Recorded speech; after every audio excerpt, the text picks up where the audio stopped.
सियासत के लिए आज का दिन बहुत बड़ा है, क्योंकि आपको बताएं कि महादेव की नगरी काशी से आज लगातार तीसरी बार पीएम नरेंद्र मोदी ने नॉमिनेशन फाइल कर दिया है। लगातार तीसरी बार प्रधानमंत्री नरेंद्र मोदी वाराणसी लोकसभा सीट से मैदान में हैं। नामांकन दाखिल करने से पहले पीएम नरेंद्र मोदी ने आज गंगा पूजन किया और इसके बाद पीएम नरेंद्र मोदी काशी कोतवाल काल भैरव का आशीर्वाद लेने पहुंचे और इसके बाद प्रधानमंत्री नरेंद्र मोदी ने कलेक्ट्रेट पहुंचकर अपना नामांकन दाखिल किया। इस दौरान प्रधानमंत्री के साथ प्रस्तावक और उत्तर प्रदेश के मुख्यमंत्री योगी आदित्यनाथ भी मौजूद रहे। नामांकन के समय बड़ी संख्या में एनडीए नेता मौजूद थे। पीएम जब कलेक्ट्रेट दफ्तर के बाहर निकले, उनके साथ एनडीए के नेता भी नजर आए।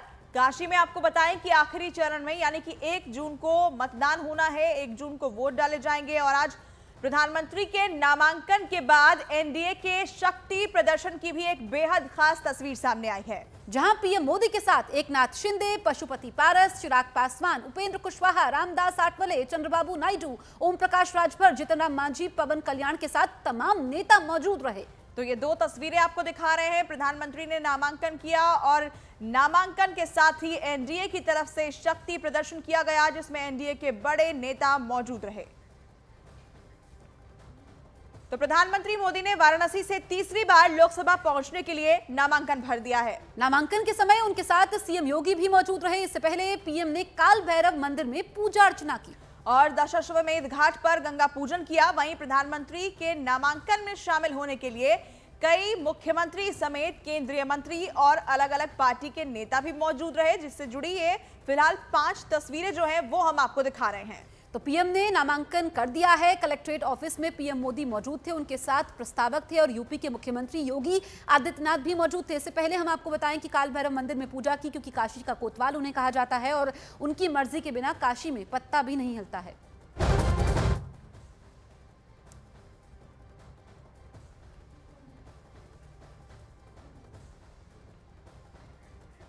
तो ये 5 तस्वीरें आपको दिखा रहे हैं। प्रधानमंत्री नरेंद्र मोदी ने तीसरी बार वाराणसी से नामांकन किया है और कलेक्ट्रेट ऑफिस में जब प्रधानमंत्री मौजूद थे उस वक्त की तस्वीर आप देखिए। उससे पहले उन्होंने गंगा पूजन भी किया, काल भैरव मंदिर में पूजा भी की और प्रधानमंत्री के नामांकन में तमाम एनडीए के दिग्गज नेता भी आज मौजूद रहे, जिसके बहाने शक्ति प्रदर्शन भी बीजेपी की तरफ से, एनडीए की तरफ से किया गया।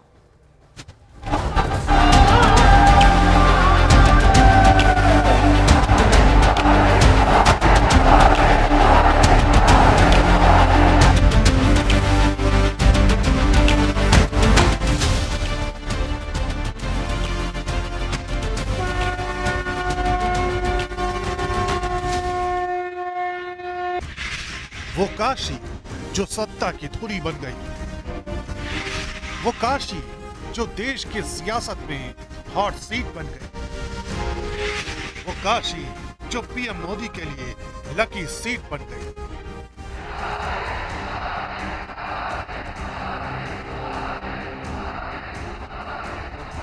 दिल्ली की सियासत का रास्ता यूपी से होकर गुजरता है और उसी यूपी के पूरब में है महादेव शिव की नगरी काशी। वो वीवीआईपी सीट जो पूरब की पॉलिटिक्स का एपिसेंटर मानी जाती, यानी जो काशी ने तय कर दिया वो समझिए हो गया। कभी कांग्रेस को सत्ता के मुकाम तक पहुंचाने वाला शहर वाराणसी आज देश के प्रधानमंत्री नरेंद्र मोदी की सबसे लकी सीट बन चुका है। वो लगातार तीसरी बार इस सीट से चुनाव लड़ रहे हैं और एक बार फिर पीएम के रोड शो ने पूरब की सियासी फिजाओं को बदल दिया है।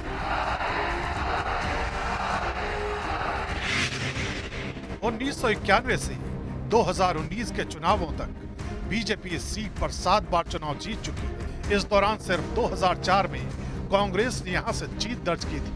तब 15 साल बाद कांग्रेस ने वापसी की। साल 2009 के लोकसभा चुनावों में वाराणसी सीट देश की वीवीआईपी सीटों में शामिल हो गई, जब बीजेपी के पूर्व राष्ट्रीय अध्यक्ष और पूर्व केंद्रीय मंत्री डॉक्टर मुरली मनोहर जोशी ने बीएसपी के टिकट पर चुनाव लड़ रहे मुख्तार अंसारी को हरा दिया था। काशी का गणित बताता है कि यहाँ हिंदुओं की आबादी 75% है, 20% मुस्लिम, 5% सभी अन्य धर्म के मानने वाले।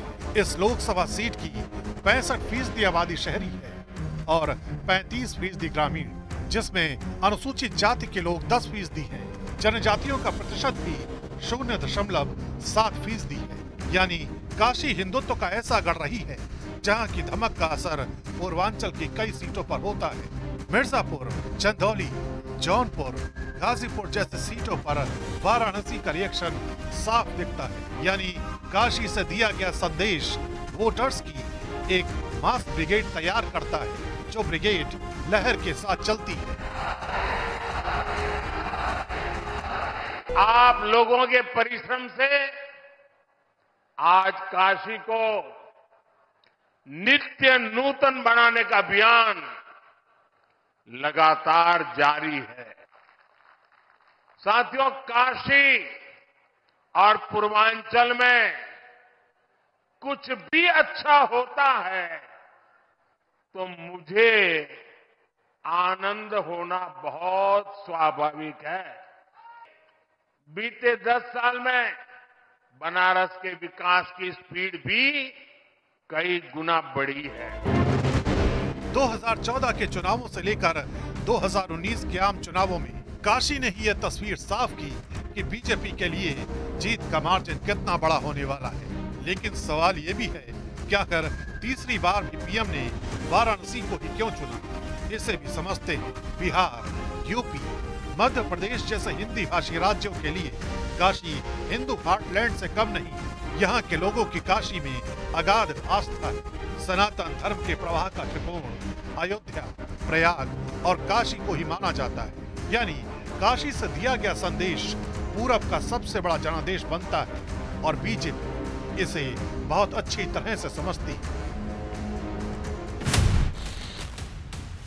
इतना कॉन्फिडेंस, आप लबरेज हैं कॉन्फिडेंस से, मतलब आपको नर्वसनेस जरा भी नहीं है। पहली बात है, शायद वो मेरी डिक्शनरी में शब्द नहीं है। दूसरा, मैंने जीवन तपस्या की है जी। मेरा पल पल मैंने खपाया है। कोई भी चुनाव महत्वपूर्ण होना ही चाहिए और हर व्यक्ति के जीवन में हर दिन महत्वपूर्ण होना चाहिए, हर पल महत्वपूर्ण होना चाहिए। इस चुनाव से भी काफी ऊपर की अवस्था है। ये वोट देकर के छूटने वाली अवस्था ही नहीं है। वोट दिया और कॉन्ट्रैक्ट दे दिया, ऐसा नहीं है। वो मोदी से जुड़ चुके हैं और अधिक जुड़ना चाहते हैं।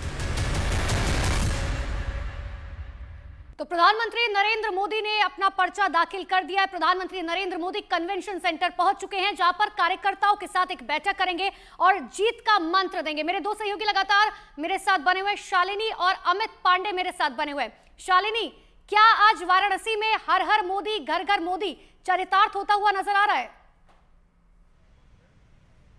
हर हर मोदी घर घर मोदी 2014 से लेकर के अभी तक